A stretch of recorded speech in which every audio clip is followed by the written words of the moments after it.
ഇതേപോലെ എൻ്റെ അമ്മ എന്നും ഏമ്പക്കം വിടും.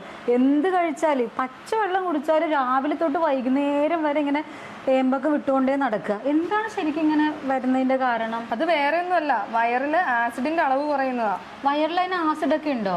നമ്മുടെ ഭക്ഷണം ദഹിപ്പിക്കാനായിട്ട് നമ്മുടെ വയറിന്റെ ഉള്ളിൽ HCl പോലെയുള്ള വീര്യം കൂടിയ ആസിഡ് ഉണ്ട്. അപ്പൊ ഇതിന്റെ അളവ് കുറഞ്ഞു കഴിയുമ്പോൾ എന്ത് പറ്റും? ചെല്ലുന്ന ഭക്ഷണം ശരിക്കും ദഹിക്കാണ്ട് ഉള്ളിൽ കിടന്ന് പുളിക്കാനായിട്ട് ഫെർമെന്റ് ആവാനായിട്ട് തുടങ്ങും. അതിന്റെ ഭാഗത്ത് പുളിച്ചേട്ടിൽ വരും. വെള്ളം കുടിച്ചവർ എരിച്ചില്, ഈ ഏരിയയിൽ ചെറിയ വേദന പോലെ തോന്നാനൊക്കെ ചാൻസ് ഉണ്ട്. ഏമ്പക്കം വന്നുകൊണ്ടിരിക്കും. മലബന്ധം, ലൂസ് മോഷൻ, കീഴ്വായു, ഇങ്ങനെയുള്ള പ്രശ്നങ്ങളൊക്കെ വരാം. അതായത് നമ്മുടെ വയറിന്റെ ഉള്ളിലെ ആസിഡിന്റെ ലെവൽ കുറയുന്നു. ഈ ഒരു കണ്ടീഷനെ പറയുന്ന പേരാണ് ഹൈപ്പോ അസിഡിറ്റി എന്നുള്ളത്. അപ്പൊ ഇങ്ങനെ വല്ല പ്രശ്നങ്ങളായി മാറോ?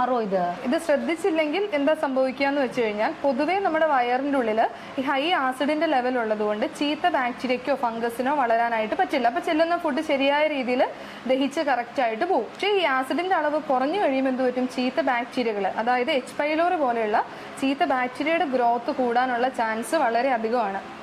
പൊതുവേ നമ്മൾ അച്ചാറിടുമ്പോൾ അല്ലെങ്കിൽ ഉപ്പിലിടുമ്പോൾ അതിൽ വിനാഗിരി ഒഴിക്കും അല്ലെ? അപ്പൊ വിനാഗിരി ഒഴിക്കുമ്പോൾ അത് കേടാവാതിരിക്കും. പക്ഷെ നമ്മൾ വിനാഗിരി ഒഴിച്ചില്ലെങ്കിൽ എന്ത് സംഭവിക്കും? അത് പെട്ടെന്ന് കേടായി പോകും. ചീത്ത ഫംഗസ് ഒക്കെ വന്ന് ചീത്തയായി പോകും. അതേപോലെ തന്നെ നമ്മുടെ വയറിന്റെ ഉള്ളിൽ ആസിഡിന്റെ അളവ് കുറഞ്ഞു കഴിയുമ്പോൾ ഈ ഫുഡ് ദഹിക്കാതെ അവിടെ കിടന്ന് പുളിക്കും. ഫെർമെന്റ് ആയി പുളിച്ചുകെട്ടിൽ വരാം, ഏമ്പക്കം വരാം, ഇങ്ങനെയുള്ള ബുദ്ധിമുട്ടിലേക്ക് പോകും. അപ്പൊ ഈ H. പൈലോറി ബാക്ടീരിയ ഉണ്ടോ ഇല്ലയോ നമ്മൾ എങ്ങനെ അറിയാം? അത് നമുക്ക് വേണമെങ്കിൽ ബ്ലഡ് ടെസ്റ്റിലൂടെ കണ്ടെത്താം. H. പൈലോറി IgG അല്ലെങ്കിൽ H. പൈലോറി IgM എന്നുള്ള ബ്ലഡ് ടെസ്റ്റ് ചെയ്ത് നോക്കിയാൽ മതി.